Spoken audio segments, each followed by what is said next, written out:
Jadi memang ada masalah. Dan tadi kalau dikatakan pembantu tidak bisa memilih, ya sudah, siapa yang memilih pembantu dipecat? Dia kan punya wewenang.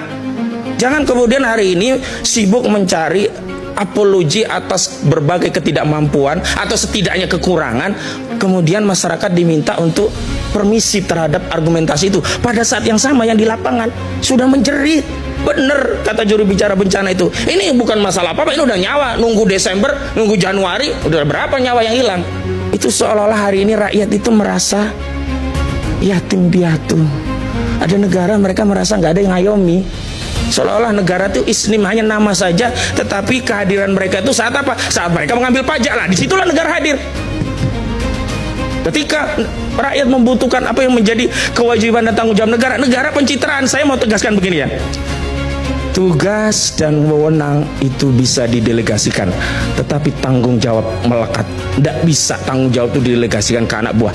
Itu pula yang menyebabkan Khalifah Umar bin Al-Khattab keliling malam-malam mencari masihkah ada rakyatku yang kelaparan. Padahal laporannya bagus semua. Yang laporan itu para sahabat senior. Nggak mungkin ABS seperti pemimpin-pemimpin hari ini. Tetapi kenapa? Karena Umar sebagai Khalifah Amirul Mukminin sadar tugas dan wewenang bisa dia delegasikan, tapi tanggung jawab melekat. Di akhirat nanti akan ditanya, hei Amirul Mukminin, apa yang kau lakukan sehingga rakyatmu ada yang kelaparan? Itu ruh kepemimpinan ini nggak ada. Yang ada apa? Ingin manggul tapi disorot kamera, kemudian dipuja-puja, setelah itu di like, share, and comment. Luar biasa Bapak, wah terima kasih bantuannya. Habis itu foto, cekrek foto, cekrek. Jadi saya kira kalau dulu saya waktu di gempa Jogja itu ada fenomena wisata bencana yang itu dinyinyirin oleh korban. Kenapa? Orang-orang ini datang bukannya mau membantu jadi relawan seperti kami ya. Saat itu justru datang cuma foto-foto. Hari ini pun pejabat pun ikut-ikutan latah seolah-olah ada wisata bencana, dan tanpa malu tertangkap kamera makan enak pakai rokok cerutu. Sakit kita ngelihatnya walaupun nggak ikut makan. Sakit. Jadi bahasa-bahasa semiotik ini apa nggak diketahui oleh mereka yang hari ini diberi amanah?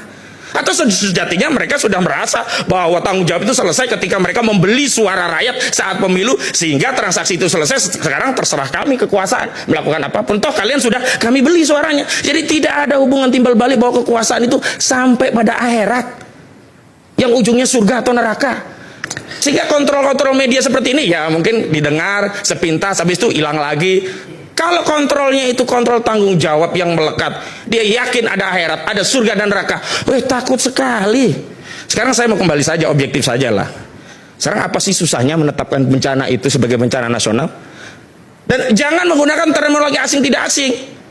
Malaysia itu saudara kita muslim juga kok, dia sholat juga dia. Kenapa kita menolak bantuan dari saudara kita muslim dari Malaysia hanya dengan narasi ini asing atau tidak asing? Saya setuju tadi kalau girian utang dengan riba yang luar biasa. Di Malaysia nggak ditolak Bang. Yang kedua, sebentar, saya tadi tidak intercept saudara. Gak, boleh sedikit soal itu, tapi sebentar aja, 1 menit. Anda mau jawab apa tadi soal bantuan asing? Yang pertama adalah bantuan asing ini harus dibedakan. Ada people to people, ada state to state. Yang dimaknai ketika tadi state to state itu yang kata Pak Prabowo ini belum butuh. Yang kedua, ketika people to people, saya ambil contoh ketika bulan sabit merah yang kemudian ada di Uni Emirat Arab, itu membawa 50 ton beras, itu diterima dan menggunakan Muhammadiyah. Tapi negara Muhammadiyah digunakan untuk kemudian membagikannya. Yang kedua, ketika di yang Malaysia itu pun diterima, Pak Mualim menerima langsung. Nah, artinya saya mau bilang bahwa ketika kita bicara soal kemanusiaan, ini benar-benar kemanusiaan. Sekarang begini, deskripsi butuh atau tidak butuh itu siapa yang paling sahih? Rakyat yang menjadi korban atau negara? Tadi loh Mbak Sherly sudah datang dengan seluruh data yang seperti itu. Sekarang bisa nggak ditangani? Mohon maaf, bukan masalah komitmennya, tetapi faktanya sampai hari ini tidak bisa. Dan apa susahnya kalau kemudian mengambil upaya maksimal? Oke lah, tadi misalnya ya, jadi bencana nasional nanti ada travel warning, kita nggak dapat hepeng dari wisata. Berapa sih hepeng yang diperoleh dengan wisata tadi ketimbang nyawa rakyat yang harus disegerakan, diselamatkan?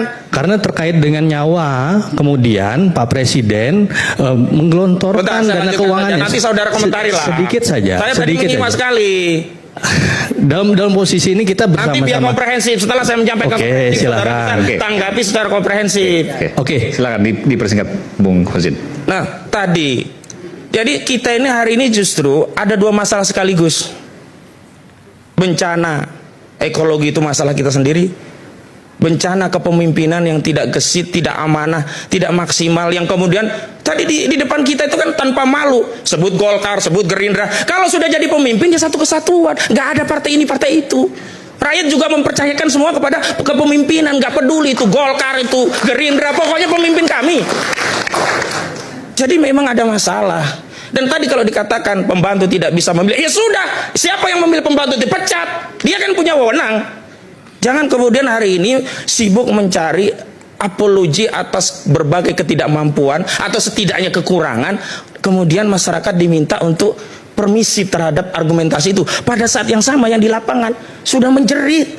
Bener kata juru bicara bencana itu. Ini bukan masalah apa-apa, ini udah nyawa. Nunggu Desember, nunggu Januari, udah berapa nyawa yang hilang.